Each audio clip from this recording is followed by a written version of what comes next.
Good evening, everyone, and welcome to the National Humanities Center Humanities in Class webinar series. Tonight's session is titled The Chinese Internet, Open for Business, Closed to Criticism. My name is Andy Mink, and I'm the Vice President for Education Programs at the National Humanities Center. I'm very pleased that all of you could join us today. You could leave your busy classrooms and spend the evening in this deep conversation. I'm also pleased to welcome Primary Source as a partner in tonight's webinar recording and session. This is the second webinar that anchors an online course that we're currently running on media literacy. I'd also like to welcome the 30 participants in that course in tonight's webinar.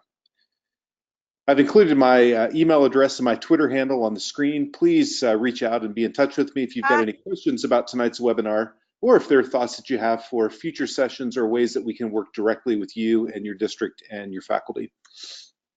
Tonight's webinar, as many of you know, I see a lot of faces that I recognize.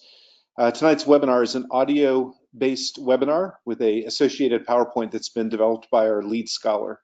Your interaction, however, is extremely important, and that will happen in the chat box that can be found at the bottom of the Go to Training control panel. So if you scroll down on that tower, you'll see at the very, very bottom chat.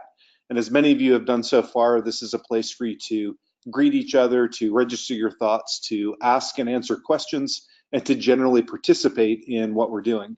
Although this is there will be a PowerPoint that gives us a somewhat linear conversation. I do want this to be extemporaneous. I do want to bring in as many of your own thoughts as possible. And my job as the moderator is to keep an eye on your questions and to insert them at various times and to make sure that, that those questions get incorporated into the session itself.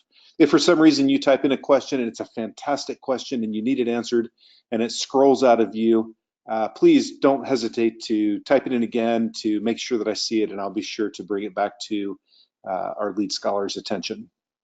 The National Humanities Center is located in Durham, North Carolina.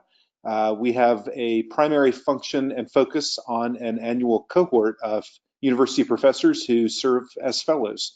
They come to North Carolina each year from Labor Day to Memorial Day, and they come to the building in front of you on that screen, and they do their good work. They write books, they do research, they edit compilations, they have wonderful conversations at lunch, and they oftentimes have digital projects. And by the end of the year, they've contributed to a greater understanding of the humanities.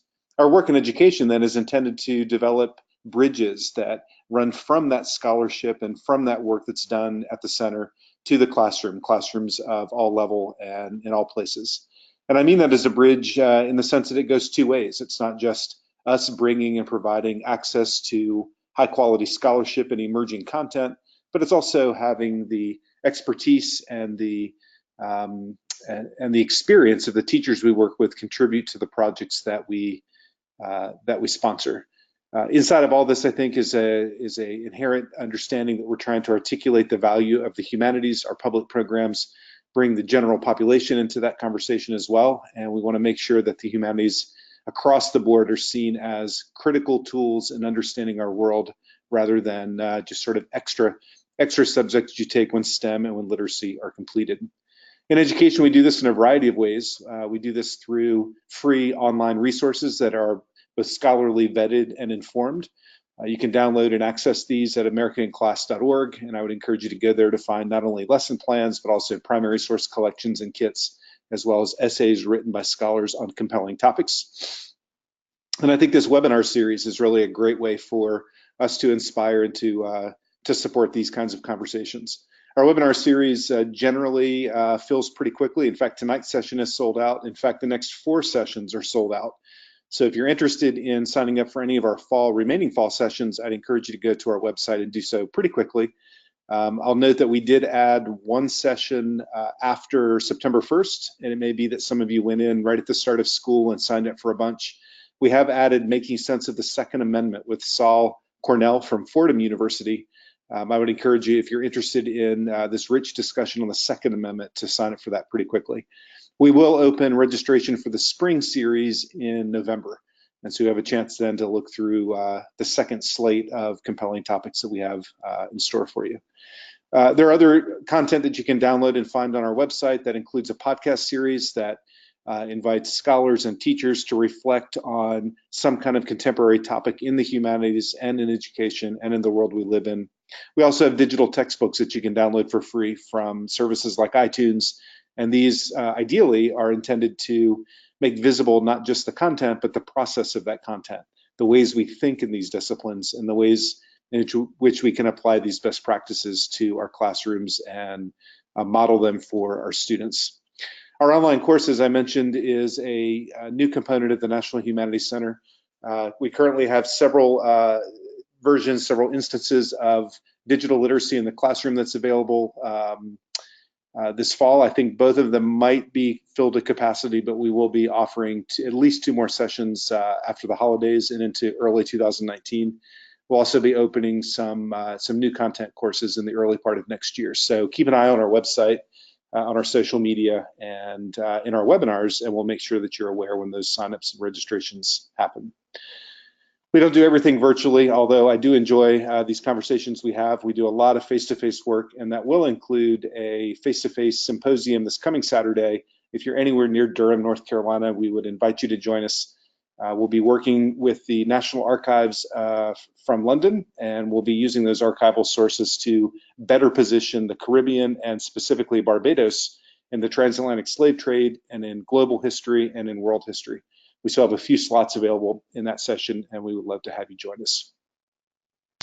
You know, all the work that I'm describing is only possible through rich partnerships, and it's important to the National Humanities Center to not work in isolation, but rather to identify and to find not just good organizations that we enjoy working with, but folks that have the same mission and the same spirit. And I've really been pleased to be able to count Primary Source, located in Massachusetts, as one of those partners. Joining us tonight is one of the senior program officers, Deb Cunningham. And Deb, I'd like to invite you to just say a few words about Primary Source and share the background of your organization with our attendees tonight.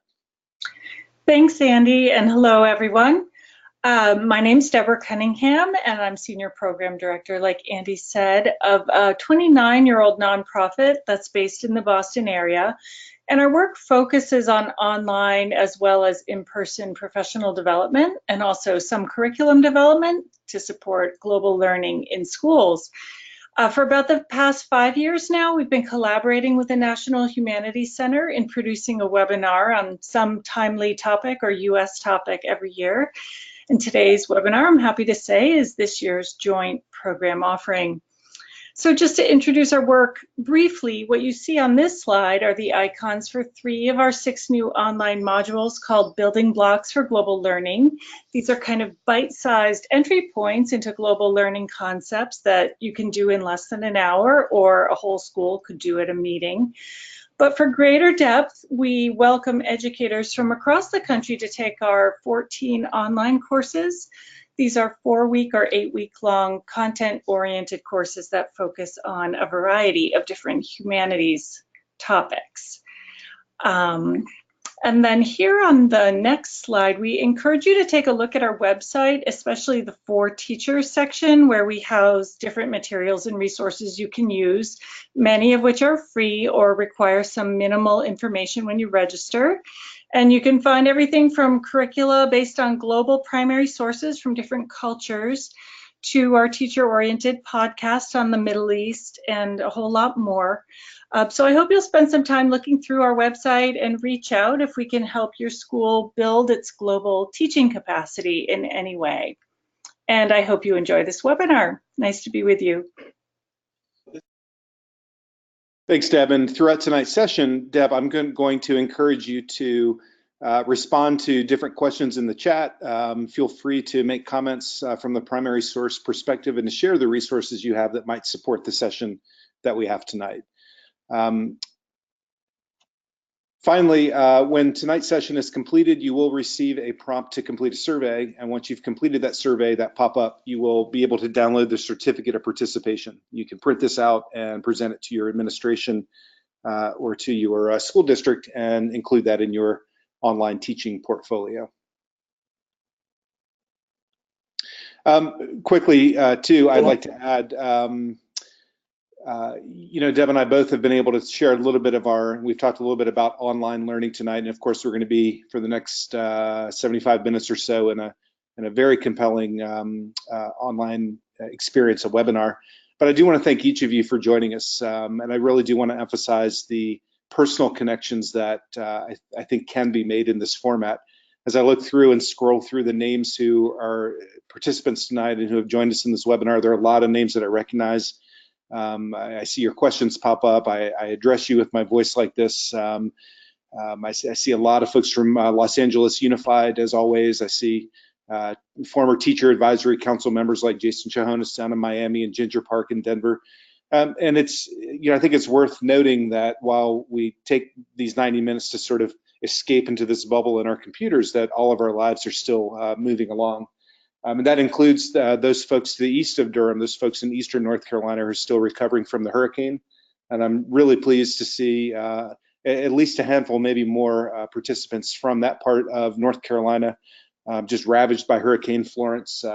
People like Robin Newton down in Carteret County who are part of our online course and a part of the webinar. But I think this is kind of the unwritten thing that goes when you've seen Time magazine covers of teachers and all that they do. It's this kind of extra thing that we do as well, and it's all very intrinsically motivated.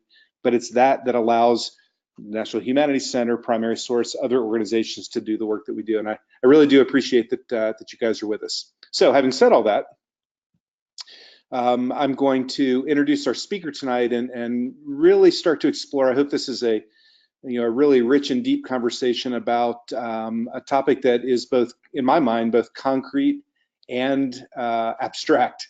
This notion, even the title really, of titling this Chinese Internet is a little bit of a hard concept to grapple for me, and that is, that we've named the internet with a geography. We don't often say the Montana internet or the Durham internet. It's the internet. It's this sort of global blurring of lines, but instead we're actually going to try to contain it a little bit and maybe see where those lines blur. So Min Zhang from University of North Carolina in Charlotte, just a few hours to my west. Min, how are things in Charlotte? Can you hear me? Yes, I can hear you. Fantastic. Everything's great. Thank you for having me. Thank you for joining us. I'm going to turn the mouse over to you. And again, I'm going to watch the chat box for questions and find times to insert that for you. But I would love to hear your perspective and your expertise on this subject. Sounds great. Thank you, Andy, and thank you, Debbie, for having me tonight. And thank you to all of you who are joining the webinar from across the country today. Actually, some in the afternoon and some in the evening. I really appreciate your time, your interest, and participation. As Andy said, please feel free to register your thoughts and comments in the chat box.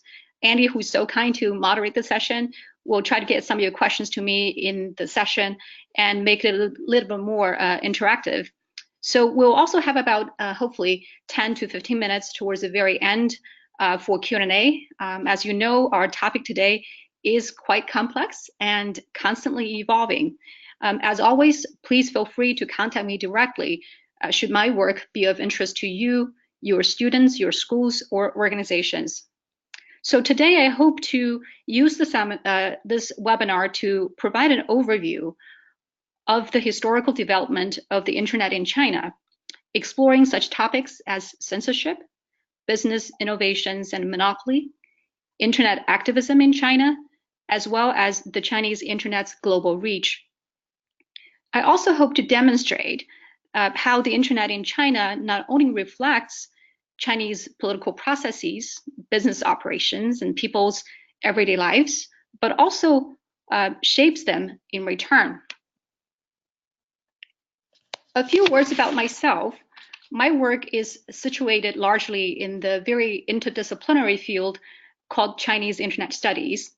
More specifically, I've written about Chinese internet technologies such as search engine, social media and big data in China, as well as online politics, including digital activism and online political satire.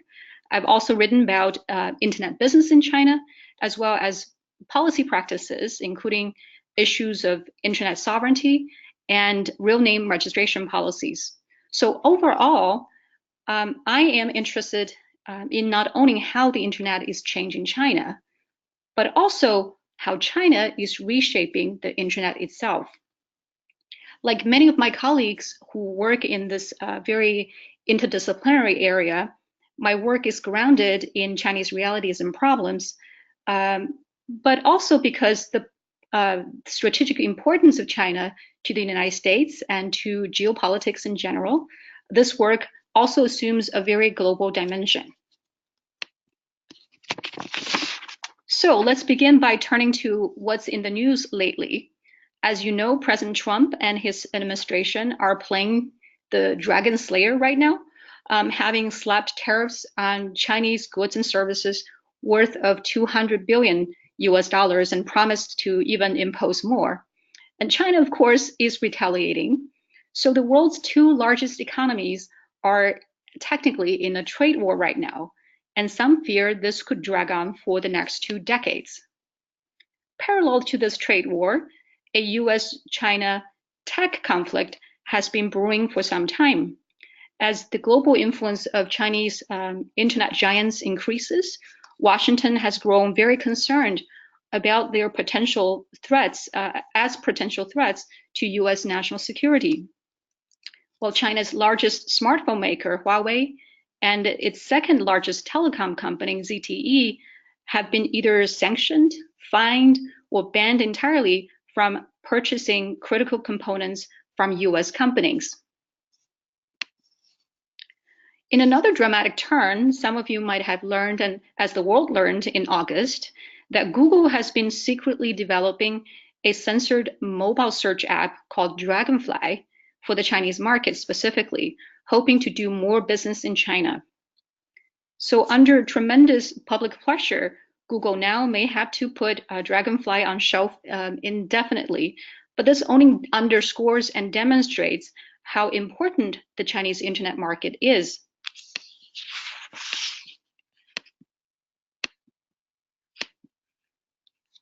And do you need to go back one? Actually, try to move forward.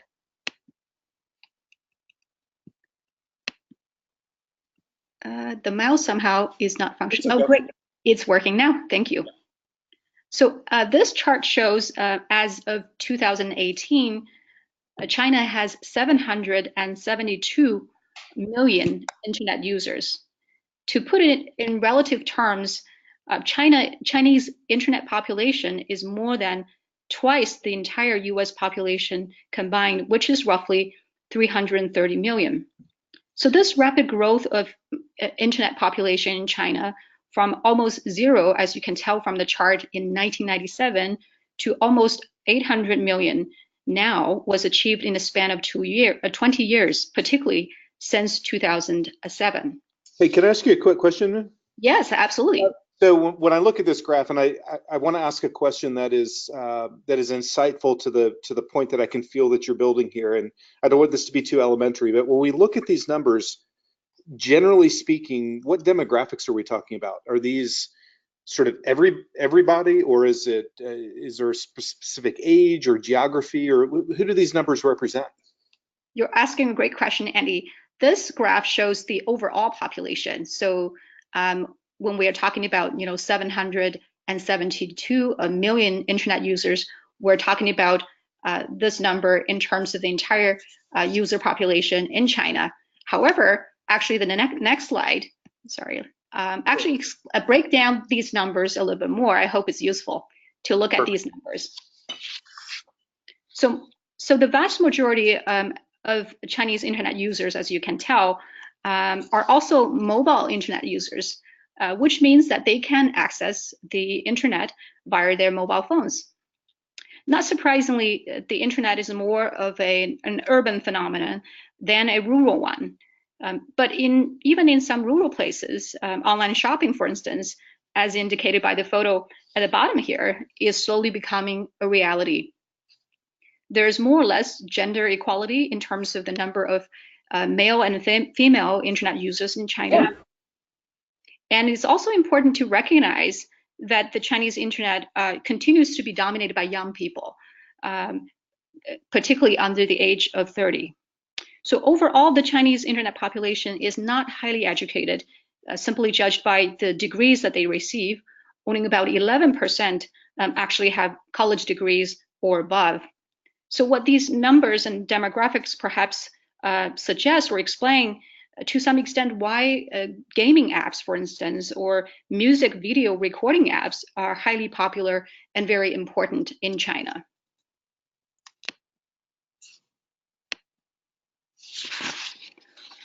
The remarkable growth of Chinese internet population and its internet market cannot be understood, I think, without some attention to the Chinese economic and political development in the last 40 years.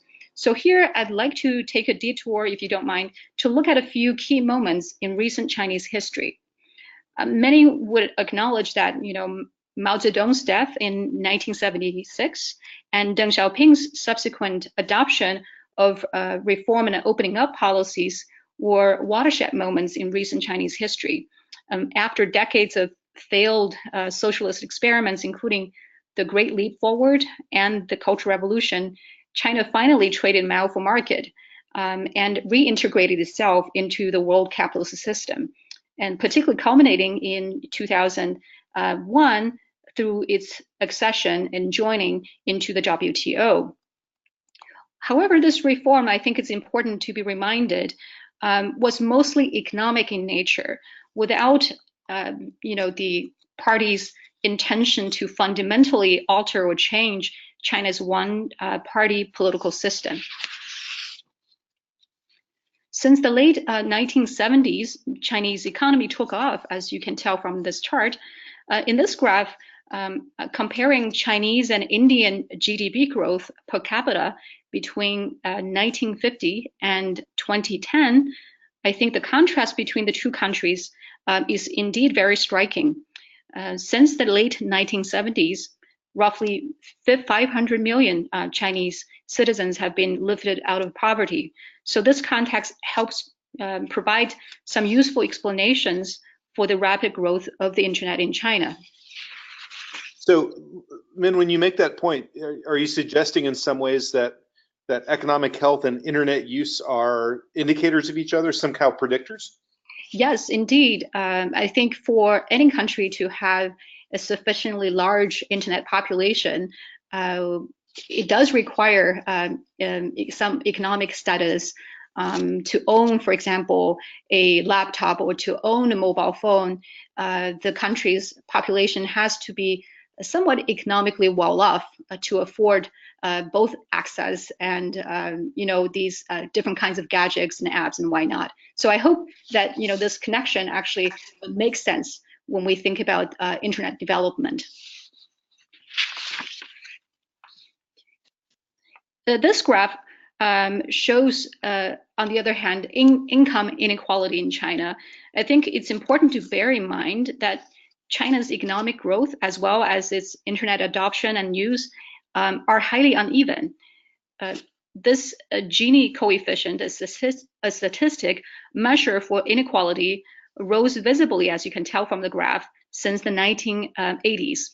Although it has fallen slightly since 2010, income inequality in China is still the highest. Actually, China's income inequality in China is still the highest among the world's 10 largest economies, except Brazil.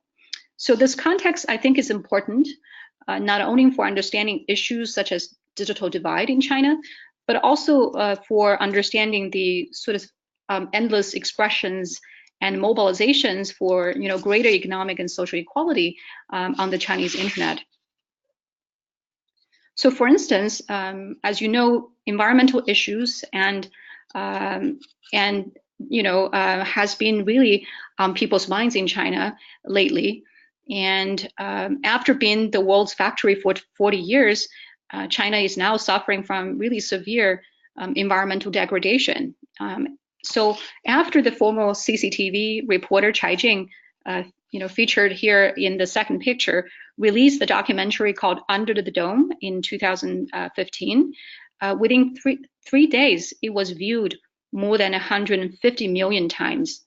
And by the time it was ordered by authorities actually to be taken offline, 4 days later, the documentary has been viewed for a total of 300 million times. So environmental issues in this case are also political issues. Economic inequality and environmental degradation provide not only the context was to discuss Chinese internet, but also the content that actually makes onto the internet and circulates on the internet in China. Lynn, I've got a quick question for you before you move on. This is from Sally, and she's actually building on a question asked by Bryson, and that is, you've shared a lot of just fascinating data so far, graphs that sort of tell a particular story. But as Sally notes, the readings that you provided indicated that most data, maybe all data, is selected by the government. That's selected by the government can be reported. How do we trust that? How do we know that that data is valid and accurate? That's a great question, as a matter of fact, and a lot of the statistics about Chinese internet development data actually are released by, Chinese Bureau of Statistics, for example, or in this case, in the case of Chinese internet, by the Network Research Center. That's also a government affiliation. But I think these data are data points that are valuable to take into consideration. But at the same time, I think they do verify what's happening in reality, as we have seen the rapid growth of internet in China. And we have seen that also in other economic indicators. So I think there are ways to triangulate. But I think when it comes to questions specifically concerning politics and sensitive social issues, I think data can be more problematic. I hope that offers some context and explanation for this great question. Great, thank you. Sure.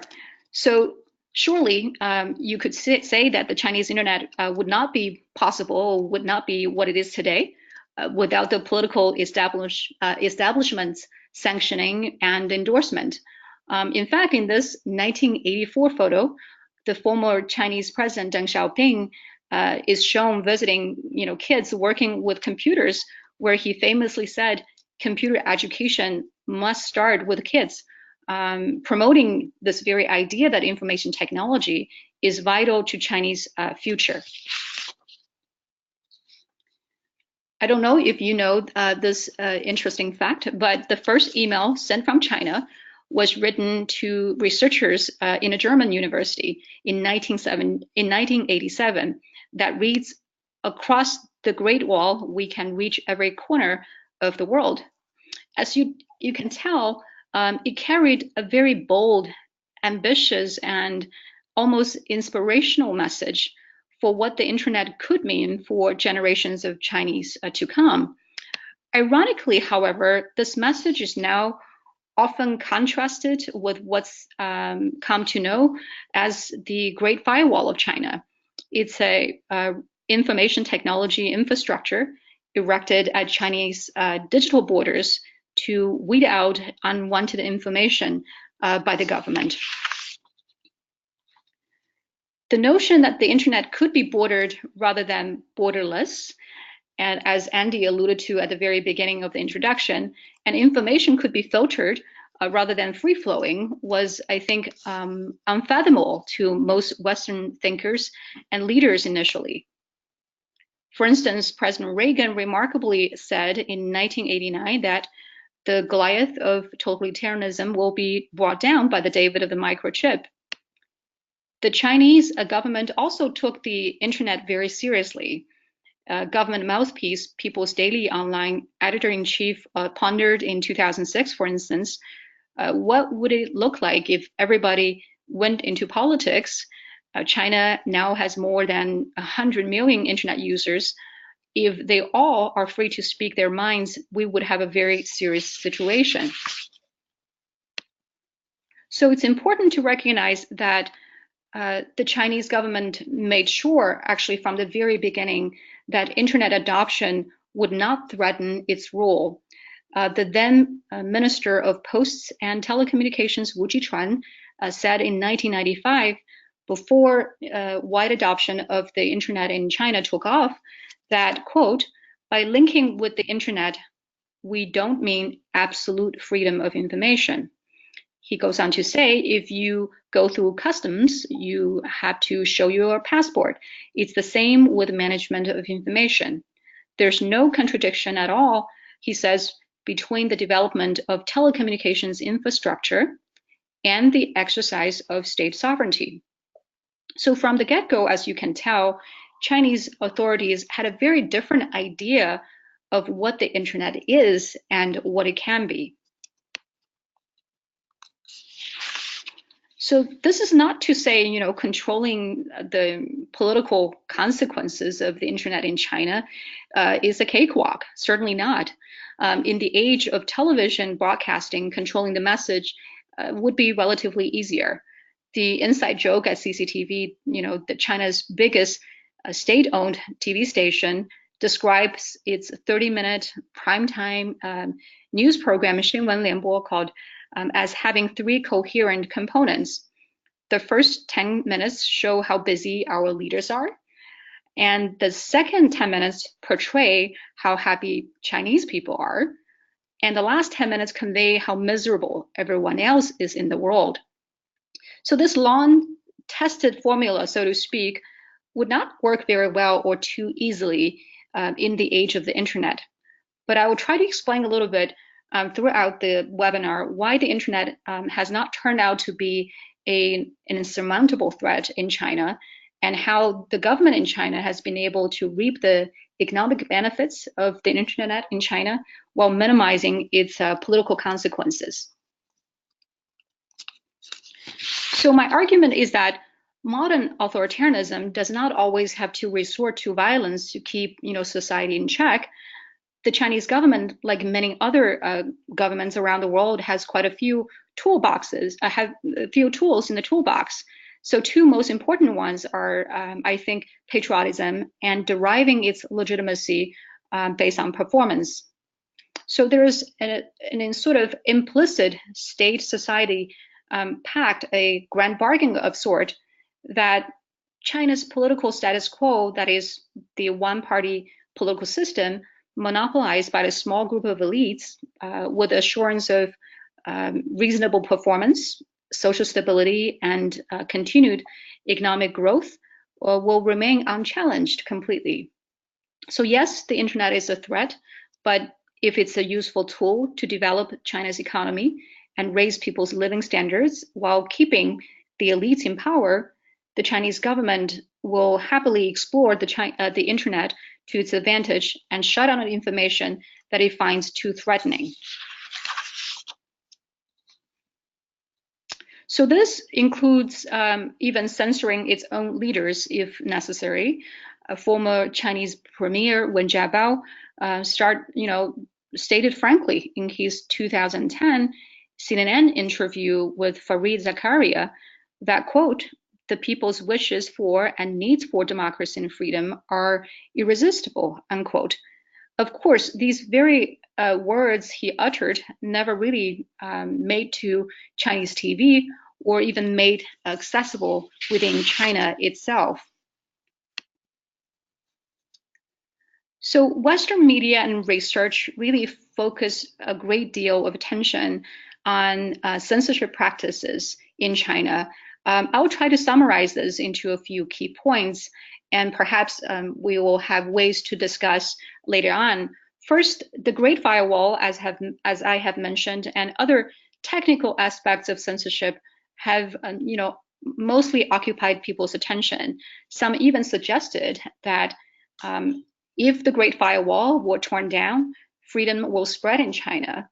I think it's quite a simplistic view. It tends to ignore the complicated reality of self-censorship in China. I noticed that many of you have to, travel to China before. You would know that, growing up in China, people develop a very sophisticated understanding of what is politically permissible and would moderate their speech and their behaviors accordingly. And second, the apparatus of censorship is both centralized and decentralized. What do I mean by that? Well, central and local propaganda departments can issue directives about what to filter, what to block, and what tone, for example, a reply message should adopt. A lot of the grunt work and cost of censorship and filtering actually have been passed down to individual internet firms, which means that they have to hire censors or even adopt technologies to do the groundwork. And third, censorship relies not only on algorithm, as we have mentioned, but also on human censors. These folks are actually known in China as the 50 centers, or 50 cents party, who are rumored to be paid 50 Chinese cents for posting a pro-government message online. Although I think the compensation is grossly exaggerated, the name really has stuck. Research shows, however, that they are probably anywhere between 1 million to 2 million state-backed commentators flooding the Chinese internet with pro-government messages.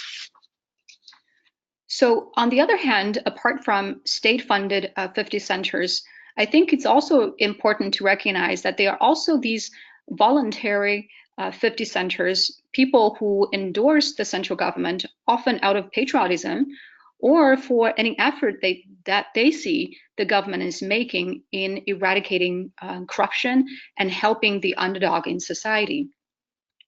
So further, censorship is also thought to be often prohibitive, but research also shows that in some cases, censorship has engendered new forms of resistance.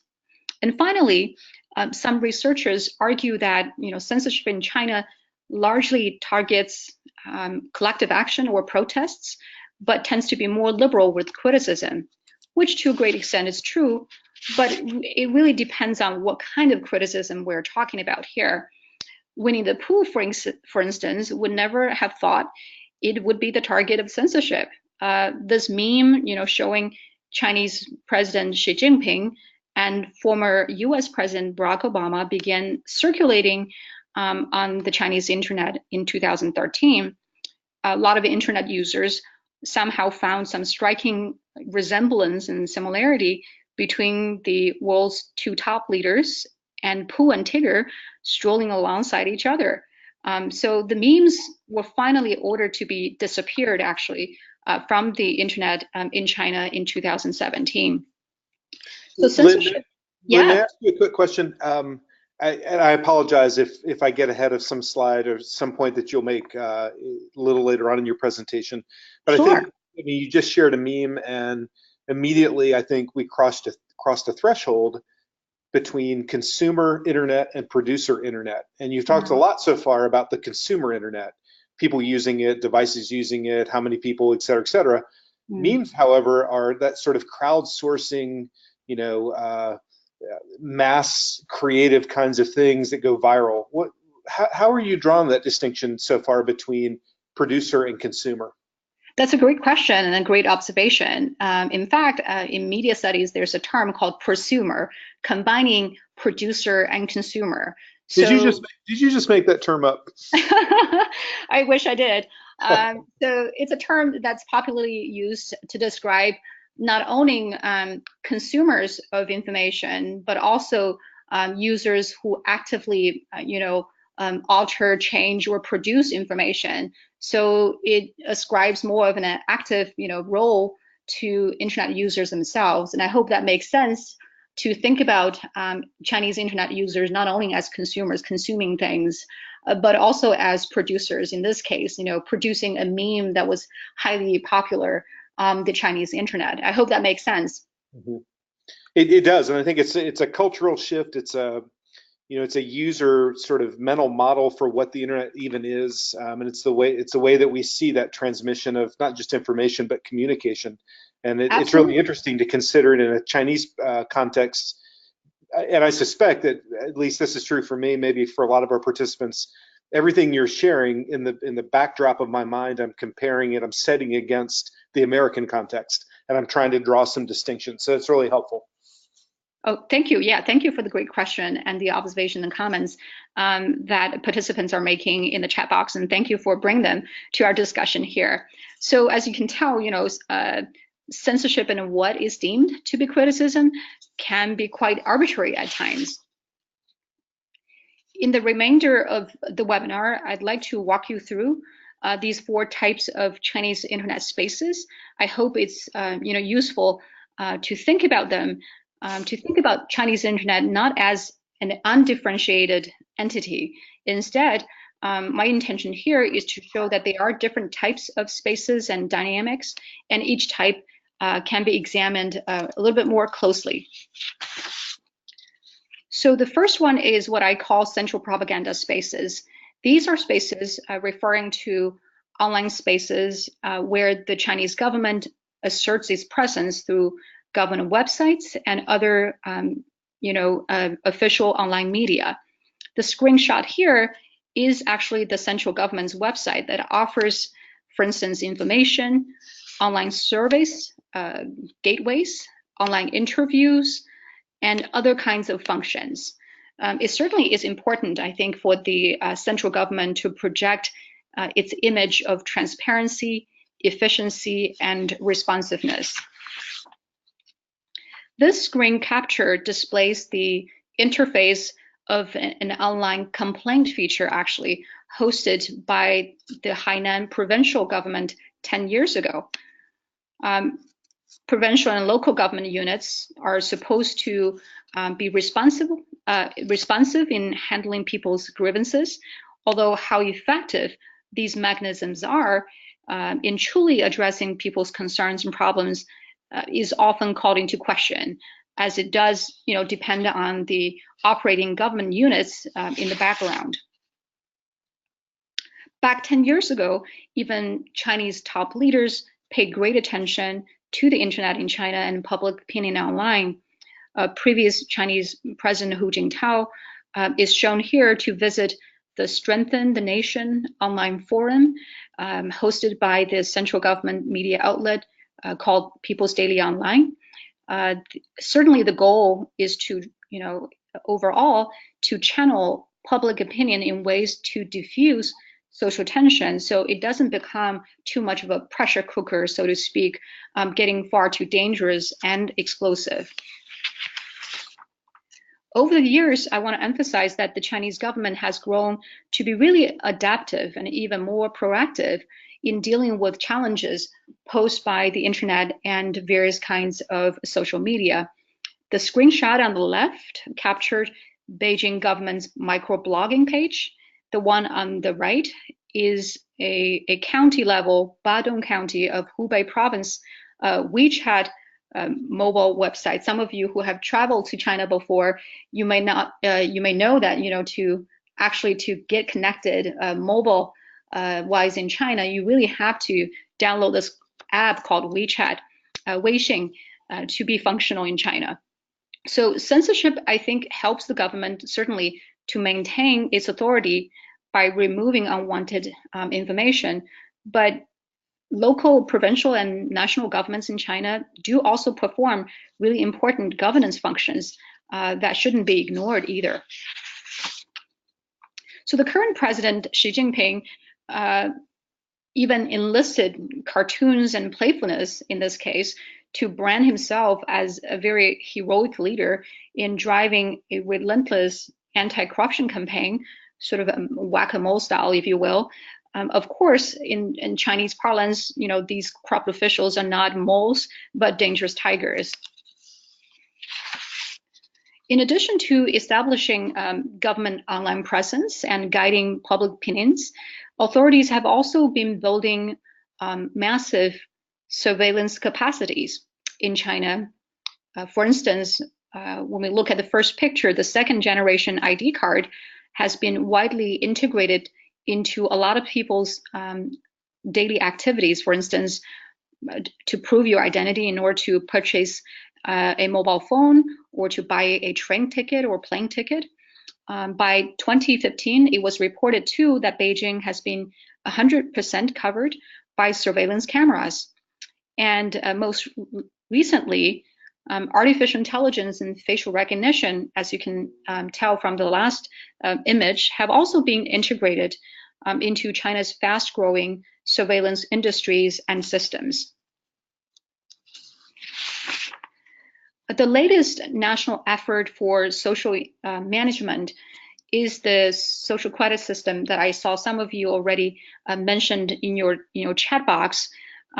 This system is supposed to rate citizens, organizations, and government units on their trustworthiness. So some Chinese internet companies, financial institutions have created, credit rating systems, but a few Chinese cities have also started to build their own rating systems that go far beyond financial scoring to include, for instance, in individuals, traffic tickets history, volunteering activities, online posts, and so on and so forth, as shown in these two graphs from the Wall Street Journal report. There's, of course, there's a lot of speculation of what they could become, but currently these systems are in development and are very much like, black boxes. There's a lot of quite some concern that in the not so distant future, some form of credit scoring system might be able to impact individuals' everyday lives, from getting insurance to buying a plane ticket or even having access to social services. So at this point, how these social credit systems will unfold, I think still wait to be seen. And I believe many people around the world are watching very closely their developments. Now I'm going to take a small transition. Despite the expansion of government online presence and spaces, the vast majority of people's online activities in China take place on commercial platforms. So this screenshot, which I took 2 days ago, shows the most frequently downloaded mobile apps in Apple's App Store recently. As you can tell, probably music video platforms, messaging tools, and online banking apps are quite popular. Lynn, do you have any sense? It's kind of a silly question, but which is more popular? Are there more iPhones or Androids? Well, that's a good question. Actually, I don't quite know, but as far as I know, a lot of people would prefer iPhones or iPads, Apple products in general, because it has certain aesthetics. But Androids are also very, very popular because of the flexibility of how I think the apps can be developed. Yeah, I don't have a really good concrete answer to that question, but well, that's okay. I mean, worth to think about.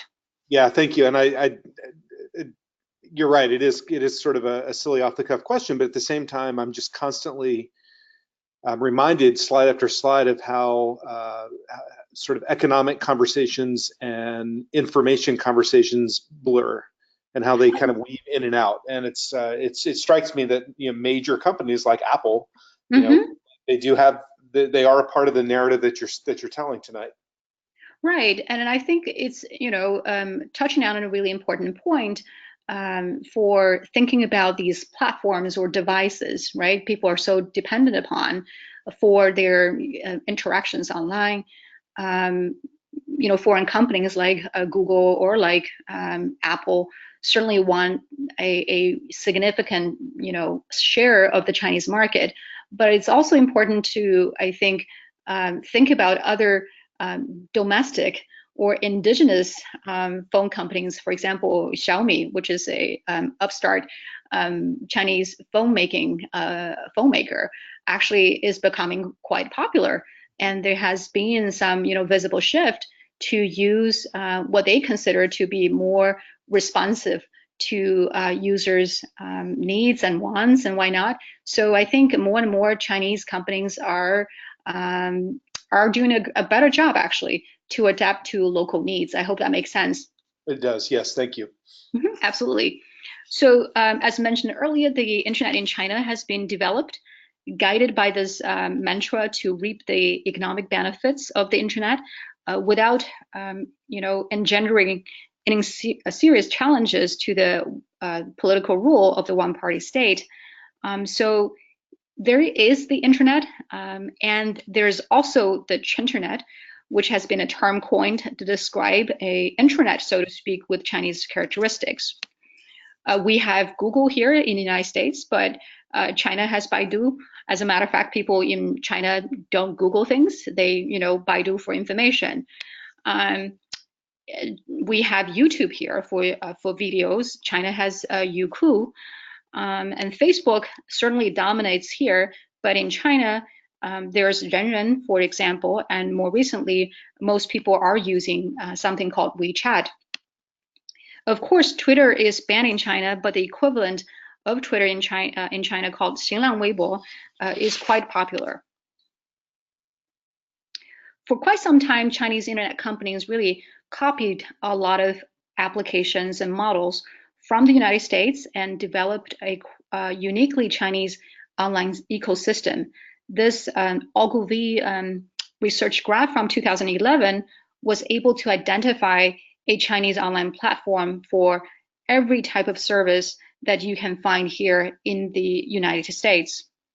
But more recently, this kind of copy to China development model has been gradually giving way to what's called Made in China movement, also very much encouraged by the Chinese government.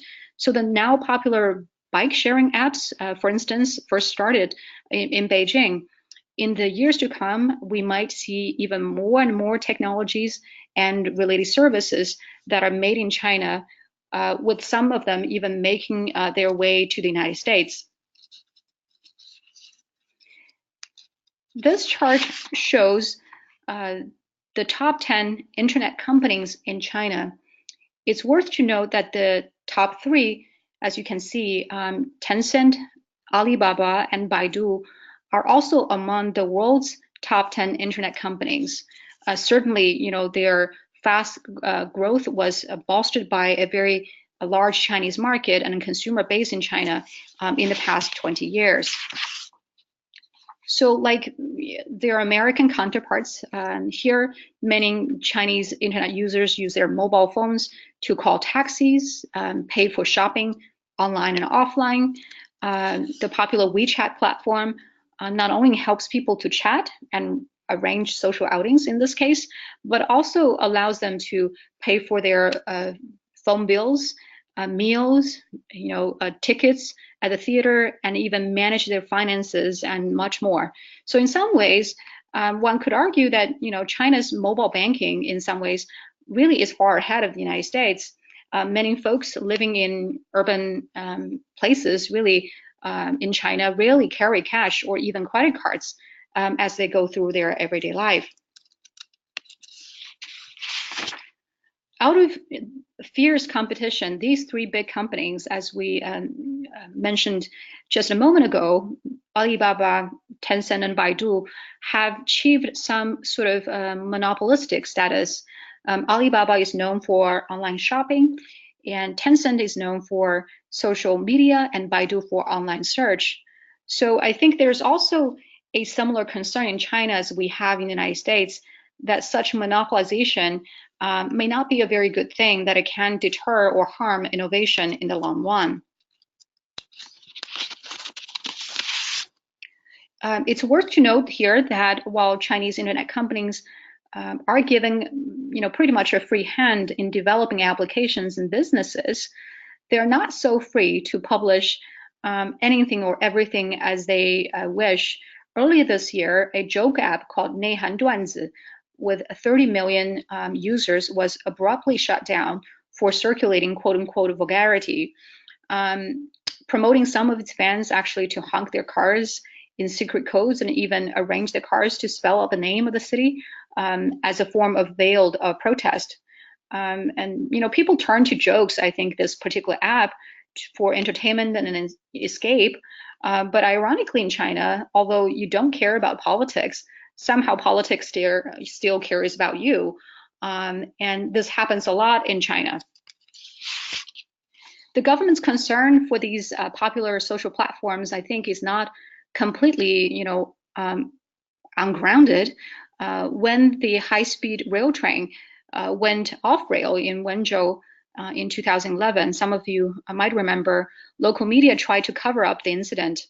But microbloggers immediately at the scene started to snap away pictures and start to comment and almost doing live reporting on site. So within a week, more than 100 million tweets was shared on Chinese microblogging platform Xinlang Weibo. And as a result, the Minister of Railway was sacked for negligence. You could argue the propaganda department probably allowed public opinion to brew for a while before shutting it down, try to shut it down. But incidents like this are alarming to authorities. And a lot of social media platforms these days do hire human censors around the clock to monitor quote unquote irregularities and would assume responsibility if public opinion gets out of hand. That's, the point that you just made, man, it's almost hard to imagine even round the clock how many people it would take to keep information suppressed that way. What's your sense of the way that social media platforms, and the example you just gave, how is it changing the political culture in this country? It's changed it, irreparably. So how is it in terms of that drip feed, that dissemination of information, as in the example of that accident? That accident was quite an accident, actually. That's one of the incidents, I think, in Chinese social media history that will be studied, over and over, and particularly by Chinese propagandists, because they realized that if social media platforms do not keep a very close eye on how things are developing, almost to the second or minute, things might get out of hand very quickly. And so I'll discuss in the next few slides, actually, that the initial euphoria people had about the power of social media in China gradually dissipated, right? That the government has implemented policies and regulations making the circulation of information more difficult, and all these, companies have to comply in order to keep their business license. So if they have to hire censors around the clock to keep an eye on things, I think, it's a cost that they think that they have to include as an operating cost.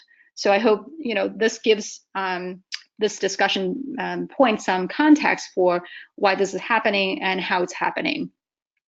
And to continue, I do want to mention that while social media in China can serve as a platform for social activism, it's also important to remember that internet companies in China do not always act in responsible ways. Perhaps, very similar to some of the companies that we have here in the United States. In this example, China's top search engine, Baidu, for instance, has repeatedly been exposed to sell advertising spaces to questionable advertisers, including those who advertise for fraudulent medical services. In 2016, Wei Zexi, a 21-year-old Chinese college student, died after receiving experimental treatment at a hospital in Beijing, which he learned about actually by getting promoted search results from Baidu. So although Baidu was, criticized by the public and punished somewhat by the market and started to implement some changes, I think the sort of carelessness that it had for human life in pursuit of, profit, I don't think it's likely to change unless there are more punitive regulations in place. So in some ways, the Chinese government does play a role in regulating these companies that are doing business, to the absolute detriment of the users. So I think the government does have a role to play in this case in a positive way. So so far I've covered some aspects of Chinese internet in terms of government use of the internet as well as business operations. I'd like to shift gears a little bit to talk a little bit about what some people call emergent civic spaces. I do want to emphasize that the civic spaces in China are quite limited, as one would imagine. China's Red Cross, for instance, is a government-affiliated entity. More private foundations and sometimes and often nonprofits also have to affiliate themselves with a government entity in order to be operational and also answerable to their activities. So China's civic organizations are not the same as a counterparts. They're expected to play a complementary role to existing government functions and services, especially providing social services in this case. And also these organizations, nonprofit organizations, have to apply for registration with respective government units, and thus they're all subject to government regulation. So compared to the current political climate in China, I would say there was more of an open room for online activism 8 or 10 years ago, despite the fact that a lot of citizen reporters don't have really a journalist's license to actually publish news stories online. They nonetheless covered a lot of intriguing topics and stories, such as the Chongqing nail house, where homeowners really refuse to move without adequate compensation from real estate developers. However, these online civic spaces are also inhabited by nationalistic individuals and sentiments, such as the anti-CNN website started by a 23-year-old Chinese student, Rao Jing, who was angered by what he identified as the lies and distortions of facts from Western media, particularly at the time about the 2008 Tibet unrest. Later on, the website evolved into what's called April Media, and then a government actually sanctioned online news commentary site. So these civic spaces sometimes can be quite contradictory and not always facilitating sort of a proactive, civic space as people would have imagined. So oftentimes I would also argue here that Chinese online activism can be mixed with a lot of fun and entertainment. There's a top catchphrase of 2010, "My father is Li Gan." Some of you might have learned about it. Came from a hit-and-run incident where a 22-year-old yelled at security guards upon interception that if you dare to sue me, my father is Li Gan.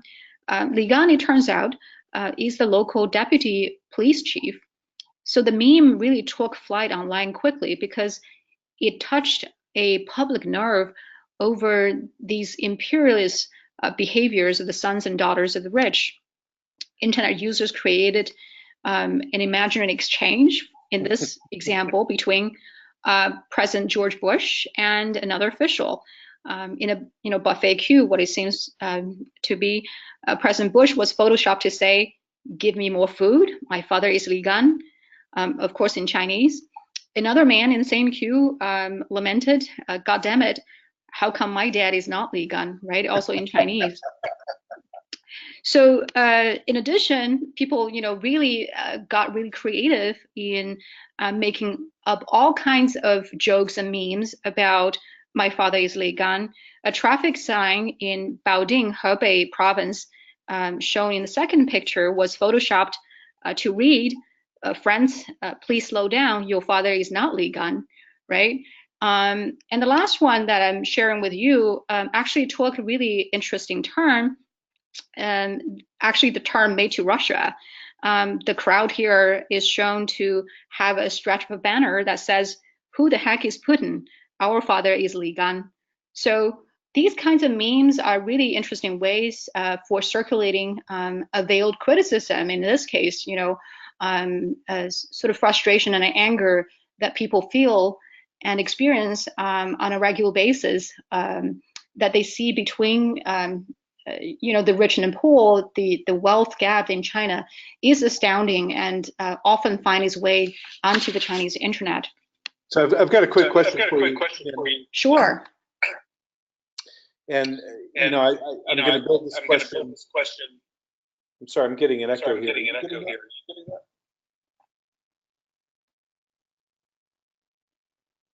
Sorry, I'm going to ask this quick question. This is from Susan. She asks, what percent of the Chinese population has reliable access to the internet? Reliable access to the internet. I think the statistics that I've shared shows roughly a little over 50% of Chinese internet users have internet access. So I would imagine, that internet access is somewhat reliable, but depends on how you define reliable. If we're talking about accessing information that is forbidden, then that access is not guaranteed, right? So this type of access that I think how we think about access needs to be broken down quite a bit. I hope that makes sense. I think it does, and I think it's particularly appropriate in the sense of viral memes, in the sense that they become popular, and I think that question makes sense then. Right. So this slide, if I could continue, then shows that the emergent civil society, if you will, in China is quite mixed. Not all internet users in China and their discourses or behaviors online are that civil, perhaps comparable to what's happening here in the United States. Besides individuals and groups that are quite conducive to open, discussion and growth of a civil society, more and more radical and extreme personalities also have thrived on the Chinese internet as well. In this case, Kong Qingdong, a professor of Chinese at Peking University, is highly controversial celebrity. In his 2012 interview on a Chinese news site, he openly cursed Hong Kong residents as dogs of the British Empire. Refusing to apologize for it, he actually defended his remarks as free speech. And Hong Kong people, of course, responded by calling him a bastard. So it's important to recognize that the Chinese internet, also often have personalities and sentiments that appeal to populism, nationalism, Maoism, and even cultural illusion. So I think there is a case of comparison, between these different countries and what there have been or are experiencing now. So since 2013, as I alluded to earlier, the environment, political environment in China has contracted. Many microblogging celebrities, in this case, we're talking about Kai-Fu Lee, who was the Google China CEO at one time. He has found himself to be censored as well. In this example, he actually collected and tallied the number of posts that have been removed from his microblogging account. And China's outspoken real estate mogul, Ren Zhiqiang, in this case, his microblogging account was completely shut down. So authorities, I think, are very much afraid that these social media celebrities, with their tens of millions of internet followers, are a troubling source for dissent and criticism. And I think it's worthwhile to keep in mind that despite all these, sort of sanctions, Xinlang microblogging, for a time, at least fulfilled some really important civic functions, facilitating and encouraging, in some ways, public discussion of really important issues, although its power has been curtailed a great deal since 2013. So perhaps if you're a cynical person or realist, online criticism is just like that. Online criticism, Chinese citizens are arguably unlikely to take to the street unless their livelihood is threatened. But I think in the minds of propagandists, online public opinion is something that needs to be carefully controlled and really managed. In the last few slides I will share with you tonight, I will touch upon this last segment, talking about internet spaces and international spaces. Featured here are 3 websites: China Radio International, China's Central Television's foreign language page, and Chinese central government's English page. They represent the official voices of the Chinese government in this international space. There are also some overseas Chinese diaspora sites, such as MIT BBS here, and Wenzhou City, which literally translates into literature city. These are popular sites that both actually were established in 1997 and remain till this day very popular among overseas Chinese. In addition, there are more independent English language websites, definitely beyond the control of the Chinese government, managed by various individuals and small institutions.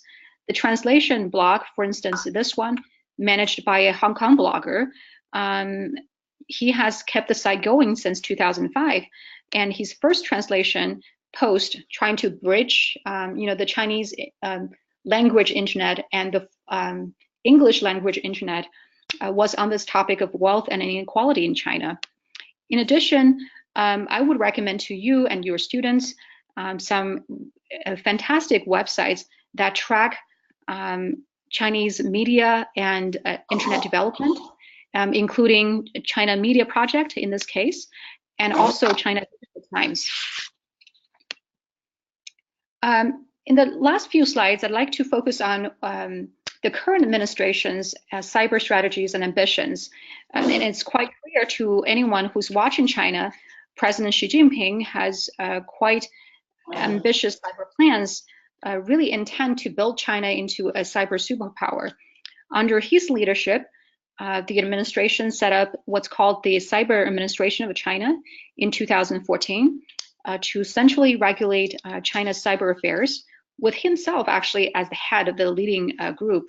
Also in 2014, his administration started what's called World Internet Conference to actively discuss and shape global internet issues and policies.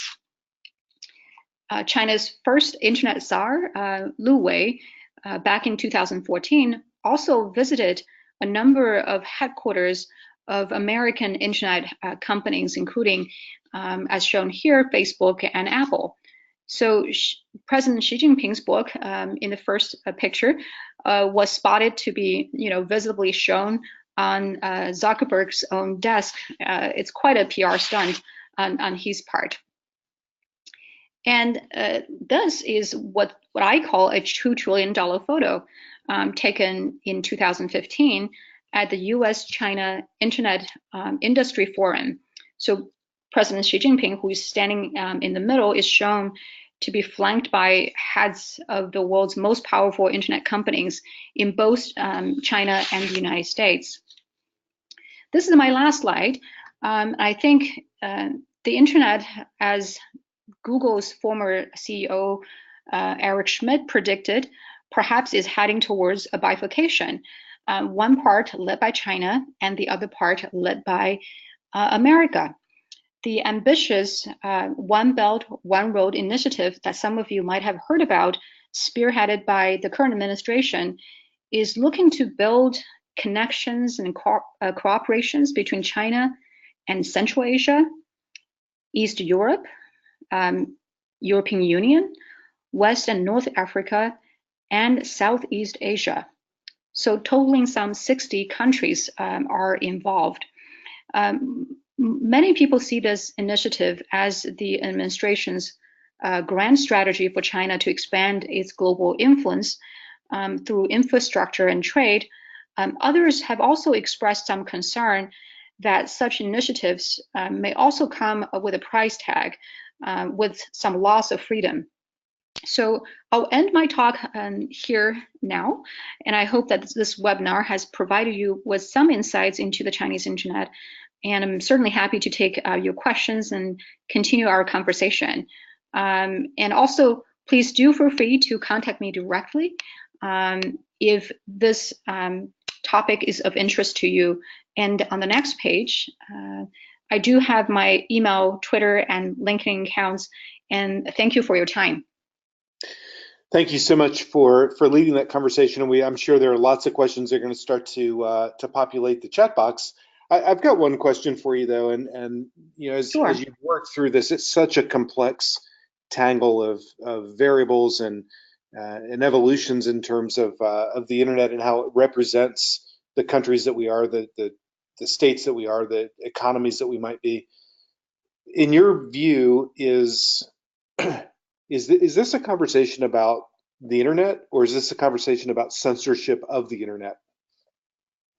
It is both, and I think for the Chinese case, it's almost difficult to talk about the internet in China without any context that is, referencing either its economy, its culture, or in this case, we're talking about, its political environment.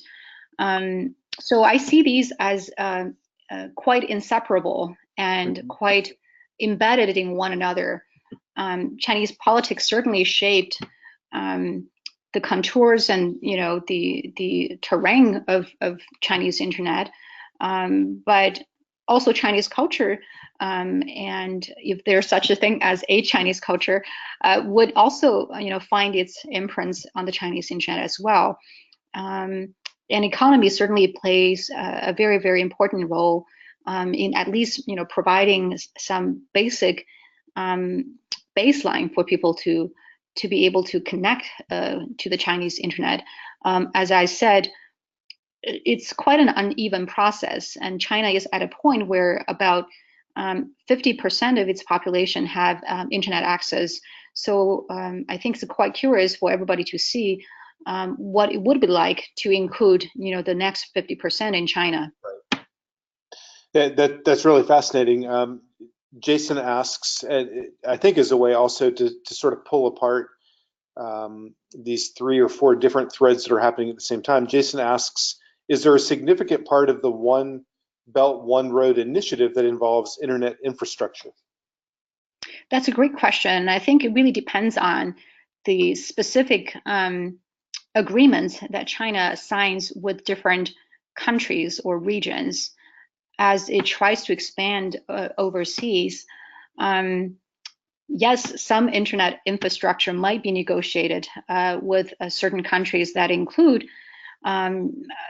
specific ways to build the infrastructure, internet infrastructure, or information infrastructure in certain countries with restrictions, right? I mean, or certain view of how information should be circulating. As a matter of fact, several Chinese companies, as I mentioned earlier, at the beginning of the talk, Huawei and ZTE have been sanctioned by the US government for exporting their smartphones, for example, to countries like Iran that would have violated US export rules. So it's unimaginable, I think, for China to export some of its infrastructure as well as ideology to other countries that perhaps find somewhat of an affinity to what China is doing. Thank you so much. Here's a question from Tammy Sweeney. Tammy asks if you can talk a little bit about the view of the people regarding government control and what some see as the positive aspects of governmental oversight. Well, government control certainly is a very interesting topic in China. Not everybody in China thinks government control is a bad thing. As a matter of fact, a lot of Chinese citizens actually quite approve, at least many years, about 10 years ago, based on the statistics I've seen, of the way the Chinese government is managing the society. And I think it's because the Chinese economy was on a upward mobility and trajectory that people in China find the way the society managed actually benefits them. And I think it becomes a question mark when the economy slows down or contracts in some ways that people do not feel as much that this way of governance is beneficial to them. So I think it's still sort of a difficult task for the Chinese government. Also, I think it's important to recognize that nationalism anywhere is a very powerful source of governing, not only here in the United States, but also in China. So those are sentiments that are always have been exploited to some extent for governance purposes. But people do, I think, hold their own country to be really close to them, and despite some criticism that they sometimes hear, yeah, it's quite remarkable that as long as the Chinese government is doing a good job managing its economy and managing people's sentiments and public opinion, you will see a lot of grassroots support for its governance. Thank you. One final question. Such a rich conversation. How often and how deeply is this conversation happening in China? How much is this, what you've shared tonight, part of the common sort of strategic conversation in China? It's hard to say. Depends on the people you're talking to. I think some people are completely unaware that the internet somehow in China has been censored or filtered in some way. And other people are quite critical of the way information has not been completely free-flowing in the Chinese context. So it's a really mixed bag when it comes to people's opinions about how the internet has been managed. But I think more and more people perhaps are learning at least ways to take baby steps, so to speak, to learn how to engage others online and also how to share information online. And I think an important shift has happened when the public forum, Xinlang Weibo, the microblogging platform, has been curtailed and has been controlled to some extent, because it used to be a sort of open field where everybody could watch the conversation publicly, and also, either they comment or not, they are watching on the sideline. But now it's a different, very different landscape. What's popular now is an app called WeChat. Some of you might be using it. And it is a more small group based conversation that has a cap usually at 100. So it only accommodates 100 people per group. So it becomes more of a, if you will, sort of a living room conversation rather than sort of a town hall or public square kind of information and environment. So I think that actually makes a big difference in terms of how people share and trade and information and experience each other and society collectively. Great, thank you. I've got one final question for you before we wrap up tonight. Professor, you work with students at University of North Carolina at Charlotte. You're standing with and among, and you're leading undergraduate, graduate students. Given that you're working with the students that many of our participants tonight are working with, several years prior, what would be your one takeaway from tonight? What's the one thing that you think would be the most helpful for young people to understand about this complexity of the internet? I believe it's important, from my point of view, to have a comparative framework. One thing I think is valuable in these conversations involving other countries is the comparative lens that people gain by looking at others and in some ways learn from others, in some ways try to appreciate what we have here. And I think it goes both ways. As young people that I talk to and teach here, that they always appreciate after a session, talking about authoritarian governments, that they do appreciate what we have here. At the same time, and I think it's a really interesting moment in history that some of the more established traditional democracies, so to speak, are finding themselves to be more similar to a lot of the authoritarian governments that we were talking about. So I think it's a moment, hopefully, for young people to think about this comparative framework. Thank you. That's a great place to end. I very much appreciate your help tonight and your leadership on this conversation. Man, thank you again for leading tonight's webinar. Thanks to everybody. And again, I want to thank Primary Source for joining us as a co-sponsor of tonight's webinar. Deb, I'm going to unmute you just for a moment so you can share some of the wonderful resources that Primary Source has that might be relevant for tonight's webinar. Sure. Thanks, Andy, and thanks, Min. I would just direct people's attention to our 2 China source books for teachers, which are packed with primary sources and activities based upon them. One of them is called The Enduring Legacy of Ancient China, and one of them is China Since 1644. And also this winter, we have our online course on ancient China coming up, which uses that early China source book. Anyone can take it, and we welcome you to join if you're interested in looking at some of the roots of trends that we're exploring tonight and go deep on those. Thanks so much, Andy. Thank you, Deb. And thank you to all of our participants and attendees tonight. Please follow the National Humanities Center and Primary Source on social media.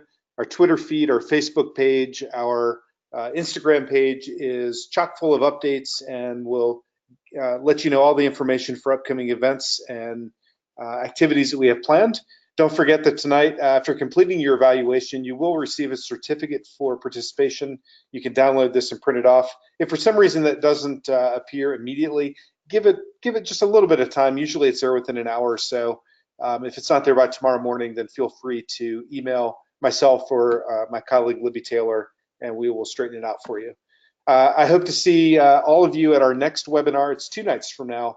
On Thursday night, we'll be working with Will Thomas from the University of Nebraska. His session is titled Anna and the Scholarship of Slavery and Abolition. Thank you again for joining us. Have a wonderful day at school tomorrow. Good night.